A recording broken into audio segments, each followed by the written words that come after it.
Campagne agro-silvo-pastorale et hydraulique 2025, la préévaluation se poursuit. Nous sommes au Niger. Nous faisons écho aujourd'hui de l'étape de la commune de Tillabéri et nous allons sur les pas du lieutenant-colonel Maïna Bouka, gouverneur de la région, Abdoulaye Souman et Sadou Inoua Ali.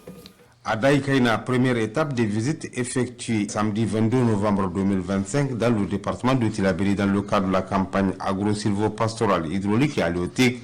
La délégation conduite par le gouverneur de la région s'est rendue à la ferme avicole pénitentiaire, fruit du partenariat PNUD État du Niger, la ferme qui a pour objectif de promouvoir la réhabilitation, la formation et l'insertion socio-économique de détenus à travers des activités génératrices de revenus est bâtie sur une superficie de 3,24 hectares.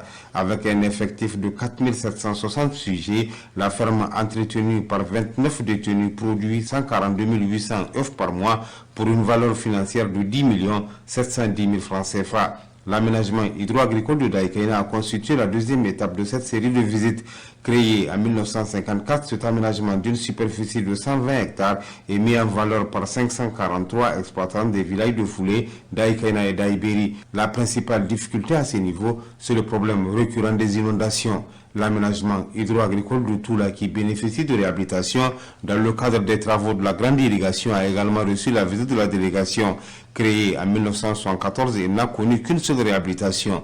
Avec une superficie de 350 hectares dont 260 exploitables, cet aménagement est mis en valeur par 889 exploitants dont 25 femmes des villages de Daïkaina, Toula, Garié et Foulé. À toutes les étapes, le gouverneur a eu d'amples explications sur le fonctionnement de ces infrastructures et les difficultés rencontrées. Le lieutenant-colonel Maïna Bouka a transmis aux populations les salutations cordiales des autorités de la refondation, à leur tête le président de la République, chef de l'État, le général d'armée Abdourahmane Tiani et le premier ministre de l'économie et des finances, Ali Mohamed Lamine Zen. Il a salué leur disponibilité et leur dévouement aux côtés du Conseil national pour la sauvegarde de la patrie depuis le 26 juillet 2023. Maïna Bouka a aussi rassuré les populations de l'engagement et de la disponibilité des autorités de la refondation à faire du Niger un pays où il fait bon vivre. Les différents acteurs rencontrés sur le terrain ont rendu hommage au CNSP. Ils ont réitéré leur engagement et leur détermination à soutenir davantage toute initiative de développement du Niger et des autres pays de l'AES.